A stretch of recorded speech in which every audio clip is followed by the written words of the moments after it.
ne kututu alaba broda local government ye ekene dilono omi Igbo na ekene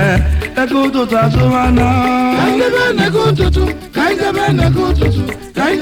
kututu alaba broda kaidebe ne kututu alaba broda o kaidebe ne kututu alaba broda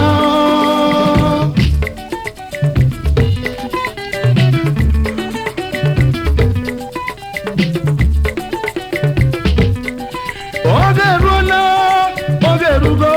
ụmụ Igbo ụmụnne m ka edozie n'ụba anyị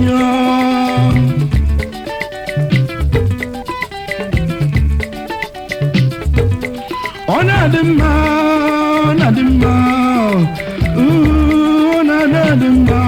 ibe onye na-eme ya adịghị isi ka ibe ọ na-eme agaka gị malụ n'Igbo izu abịa ka ji mara anyị ọ mara anyị amaghị abịa mara Igbo ama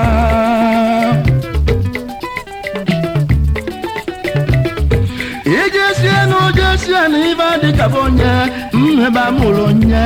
kama abaya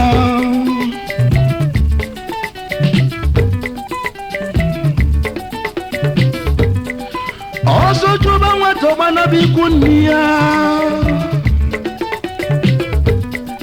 ebe onye manị ka mmanya na-egbu ya ọkụ osime anyị kwesịrị inwe international market yo daily market yo n'ọwụwa anyanwụ anyị ọjọọ dị mma ụmụ Naịjirịa abịaba ECOWAS abịaba ụmụ Afrịka abịaba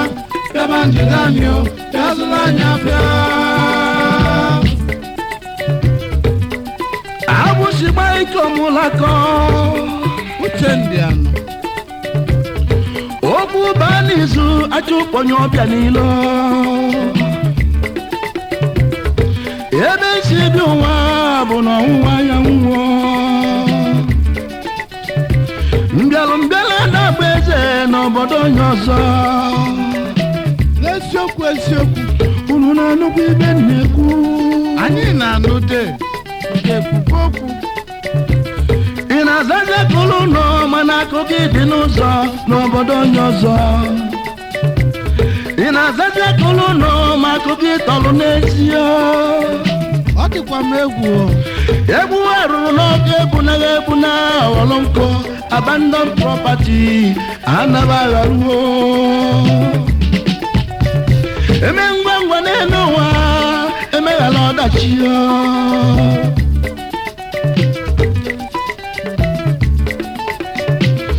ibe onye ana n'azụ ibe onye ana na-ele ike ngwa dị ọkala na-abụ igbunatala anyị ọkụ ịgbalụjebe ka ụtụtụ alaba broda a ga-enye gị ọnọdụ ezigbo chọpụ dị mma olu elu na omume eke ụtụtụ bụ nke anyị international daily market yo area boys adịrọ ya ndị ala ya adịrọ n'eke ụtụtụ ka ịmala mmalụ ọjọọ alaba ụtụtụ broda otu ọnụsha ụtụtụ broda nkwọ Nnewi ụtụtụ broda anya Oweri ụtụtụ broda ọgba ete Enugu ụtụtụ broda ụmụ ihe na market yo ụtụtụ sista arịa na aba ụtụtụ sista international ụtụtụ azụmana daily market yo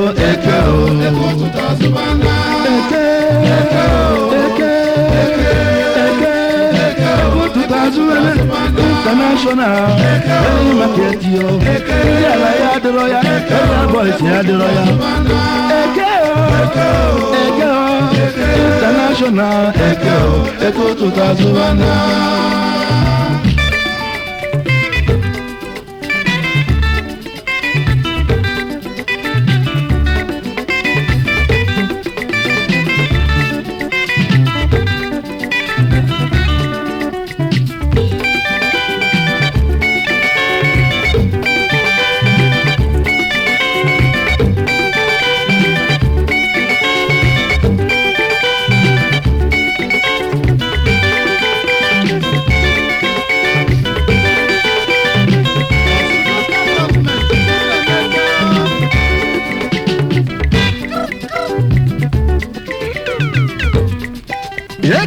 onye na nke omele na omegbu ọzọ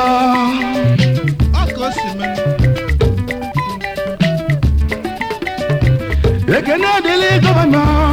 of Imo steeti JNJ Aneke imelu airport Imo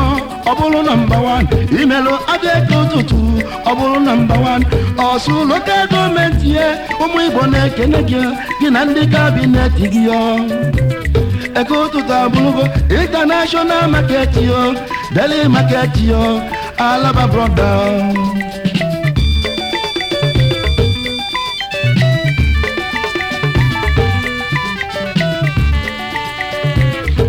Obianna Okwuaka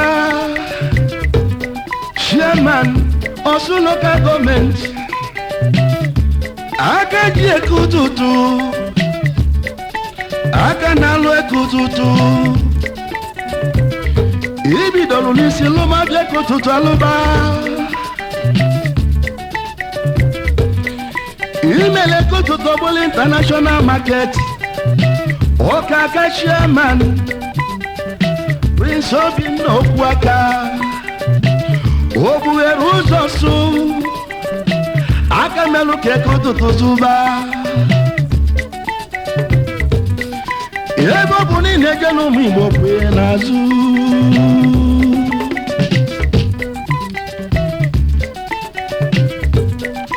Dr. Jeff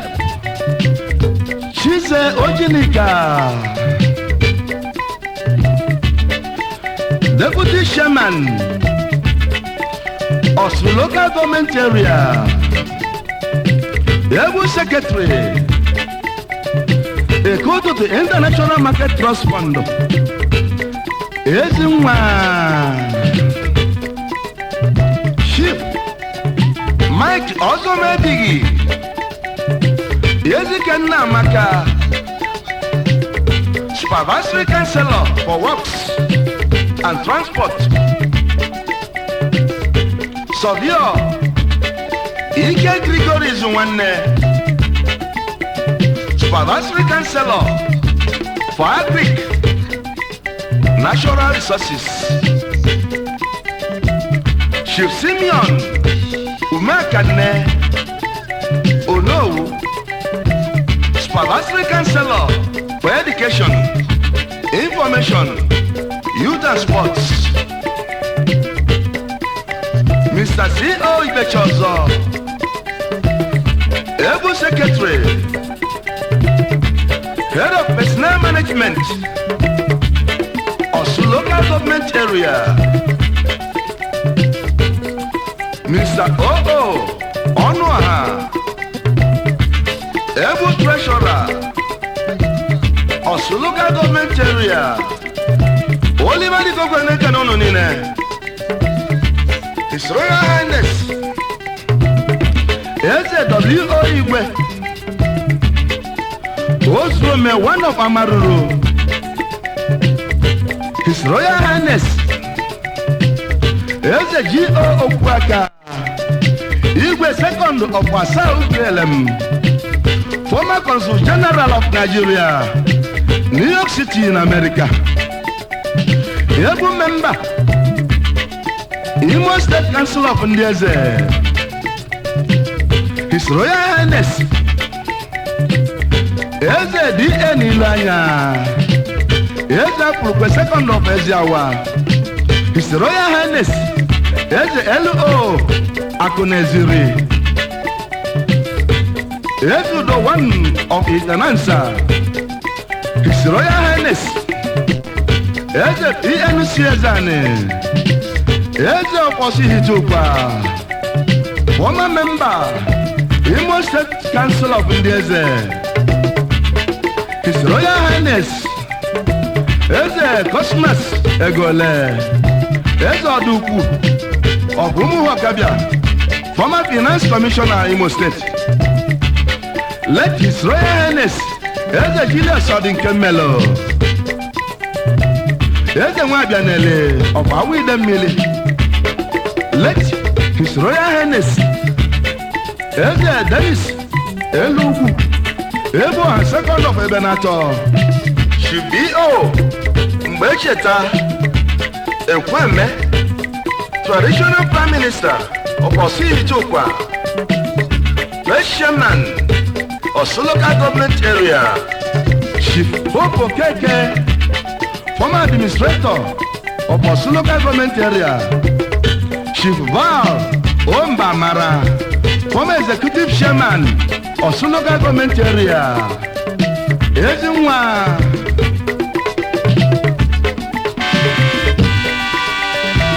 anyị nwere mmadụ na n'Igbo nwere mmadụ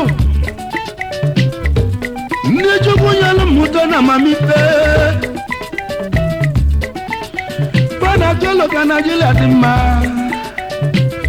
ka onye ọbụla gbabazi ka ndị ọcha Chibuemeka Odimegwu Ojukwu Ikemba Nnewi amụma na-egbe igwe dike dị ọra mma ndị Igbo ezigbo mma na Tolo ka ọ dịla anyị mma Ikemba Odogwu Chief Dr. Lesekweme ide ndị Igbo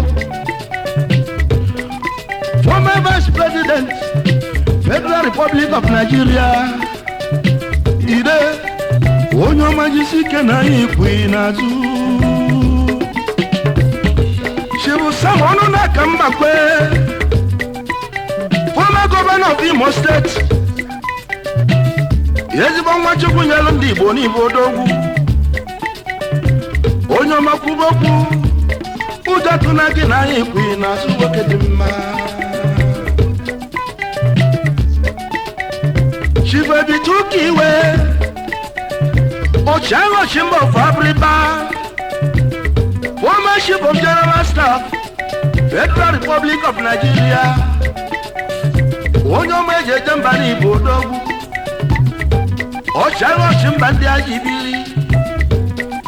ezigbo nwa na ịgadịyo Chief Dr. Emmanuel Iwenyanwu ahịa eji aga mba ndị Igbo ezigbo nwa na Tolo ka ọ dịla anyị mma gama n'iru na anyị ekwu n'azụ Rear Admiral Alice Mmadeke former Governor of Imo State and Chief of Naval Staff ezi nwa na ịgadịyo Chief Francis Adomzeribe Damanze Ogwagu Oyimba niile ndị na Tolo ka ọ dịla anyị mma Oshichi Damanze n'Igbo Odogwu Chief Dr. Ferdinand Anaghara iyi wanọbụrụ ala ezi nwa Chairman Ferdinand Group ndị na Tolo ka ọ dịla anyị mma n'elu ụwa Chief Ani Okonkwo agụ na-eche mba ndị Igbo Ọkaka Ojoto ezigbo nwa Chukwu nyere ndị Igbo n'Igbo Odogwu Chief Emmanuel Bishop Okonkwo Police of Igbo Land Police Odenigbo dezuru ụwa niile Odenigbo mbombo eze nna bụ de one of ichi n'Igbo Odogwu ndị Anambra Steeti ji wee biri n'elu ụwa Kulo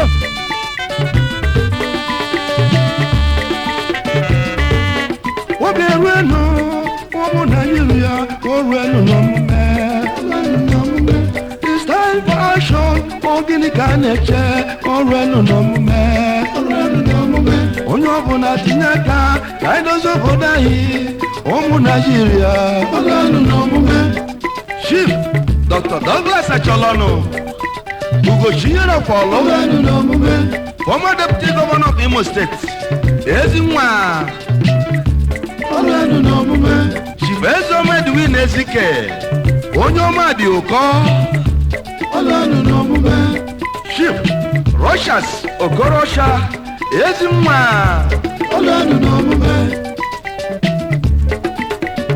Chief M.O. Kalo Ojilozua ọkwaro ndị Izuọgụ Chairman Agura Hotel na Abuja Ezinwa Chibonwu Kakalo Okuzo Pabriba Chairman Onwuka High Tech PLC Chief Greg Mbadiwe Onwanetilewaha Mayor of Lagos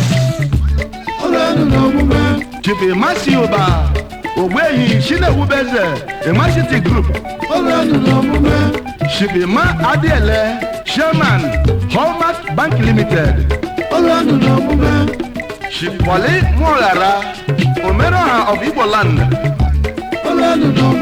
Chairman Piano Group Ezinwa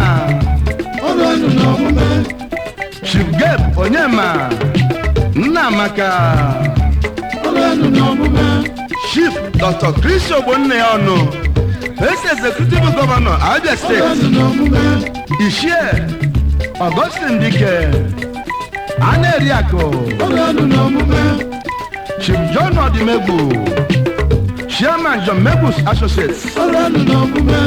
Honorable Teresa Amechi Simple Iron Lady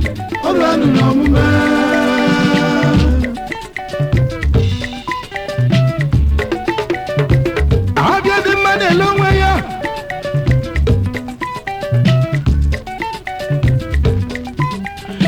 Ide the man akuba nyoto